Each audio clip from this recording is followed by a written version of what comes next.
Assalamualaikum warahmatullahi wabarakatuh.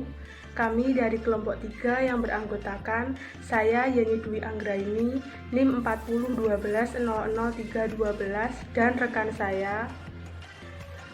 Perkenalkan, nama saya Zuhur Puspaningrum, 401-2003-19, kelas Ekonomi Syariah K.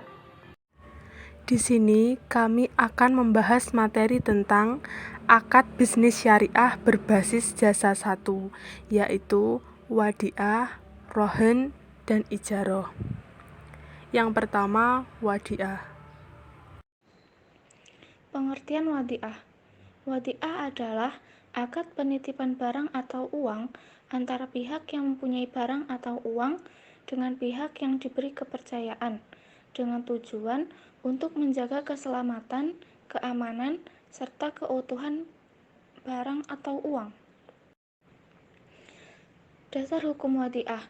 Dasar hukum wadiah terdapat dalam Al-Quran, hadis, ijma', dan berdasarkan fatwa Dewan Syariah Nasional. Rukun wadiah ada 3.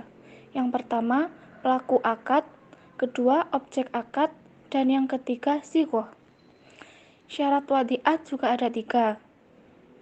Yang pertama, barang titipan itu tidak memberatkan dirinya maupun keluarganya. Yang kedua, tidak memungut biaya pemeliharaan. Dan yang ketiga, kalau sudah sampai waktunya, diambil atau disampaikan kepada yang berhak. Mekanisme wadiah. Pada bank syariah, akad wadiah memang ditujukan untuk mereka yang uangnya hanya dititipkan dan bank tidak berhak untuk memberikan bagi hasil. Akad wadiah dibagi pada 2 jenis, yaitu wadiah amanah dan wadiah dhammah. Pada wadiah amanah yaitu bank tidak boleh memutarkan uangnya, sedangkan pada wadiah dhammah, bank diperbolehkan untuk memutarkan uangnya, tetapi dengan syarat bank harus menjamin bahwa uang tersebut dapat dikembalikan. Implementasi wadiah. Dalam implementasinya di lembaga keuangan syariah, akad al-wadiah dapat diaplikasikan pada produk-produk seperti produk giro maupun produk tabungan. Sebagai konsekuensi dari akad ini, semua keuntungan yang dihasilkan dari dana titipan tersebut menjadi milik lembaga keuangan. Demikian juga ia adalah penanggung seluruh kemungkinan kerugian. Yang kedua, rohen. Pengertian rohen. Rohen atau gadai adalah penyandera sejumlah harta yang diserahkan sebagai jaminan secara hak, tetapi dapat diambil kembali sebagai tebusan. Gadai merupakan salah satu kategori dari perjanjian utang piutang. Dasar hukum rohen. Al-Quran, Surat Al-Baqarah ayat 283, Al-Hadis, hadis riwayat Al-Bukhari nomor 2513 dan Muslim nomor 1603, dan juga Fatwa Dewan Syariah Nasional nomor 25/DSN MUI/3/2002. Rukun dan syarat rohen. Rukun rohen.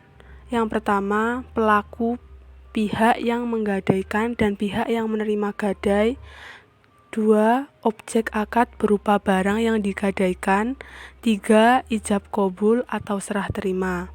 Syarat rohen. Yang pertama, pemeliharaan dan penyimpanan jaminan. Yang kedua, penjualan jaminan. Mekanisme rohen. Mekanisme operasional pegadaian syariah dapat digambarkan sebagai berikut. Melalui akad rohen, nasabah menyerahkan barang bergerak dan kemudian pegadai menyimpan dan merawatnya di tempat yang telah disediakan oleh pegadaian. Implementasi rohen. Alur praktik rohen dalam lembaga keuangan syariah umumnya adalah sebagai berikut. Yang pertama, nasabah menyerahkan jaminan kepada bank syariah berupa barang bergerak. Yang kedua, akad pembiayaan dilaksanakan antara nasabah dan bank syariah. Yang ketiga, setelah kontrak pembiayaan ditandatangani dan agunan diterima oleh bank syariah, maka bank syariah mencairkan pembiayaan.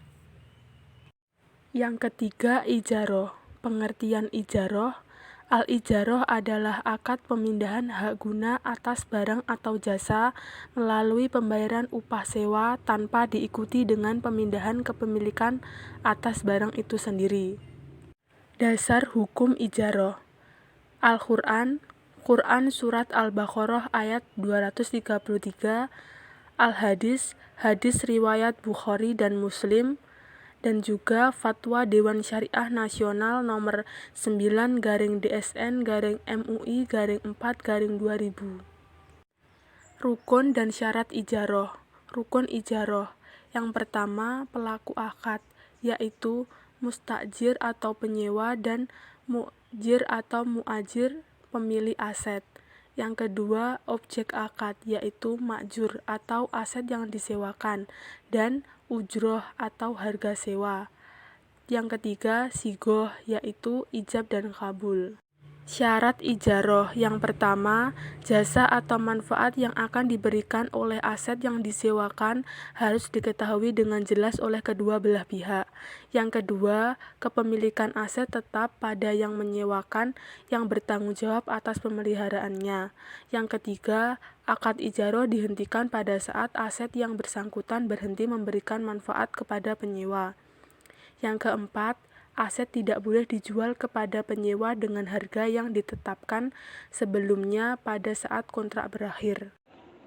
Proses maupun imbalan dari transaksi ijarah ini sendiri berdasarkan hasil kesepakatan kedua belah pihak. Bukan hanya itu saja, tujuan dari penyewaan barang atau aset tersebut haruslah jelas dan telah diketahui sebelumnya. Akad ijarah berfokus kepada manfaat barang dan tidak boleh dilakukan atas suatu benda. Implementasi ijarah. Adanya permintaan untuk menyewakan barang tertentu dengan spesifikasi yang jelas oleh nasabah kepada bank syariah. Wa'ad antara bank dan nasabah untuk menyewa barang dengan harga sewa dan waktu sewa yang disepakati. Bank syariah mencari barang yang diinginkan untuk disewa oleh nasabah. Bank syariah menyewa barang tersebut dari pemilik barang. Bank syariah membayar sewa di muka secara penuh. Barang diserah terimakan dari pemilik barang kepada bank syariah. Akad antara bank dengan nasabah untuk sewa. Nasabah membayar sewa di belakang secara angsuran. Barang diserah terimakan dari bank syariah kepada nasabah. Pada akhir periode, barang diserah terimakan kembali dari nasabah ke bank syariah, yang selanjutnya akan diserah terimakan ke pemilik barang. Mungkin itu saja yang dapat kami sampaikan. Bila ada kurangnya kami mohon maaf. Wassalamualaikum warahmatullahi wabarakatuh.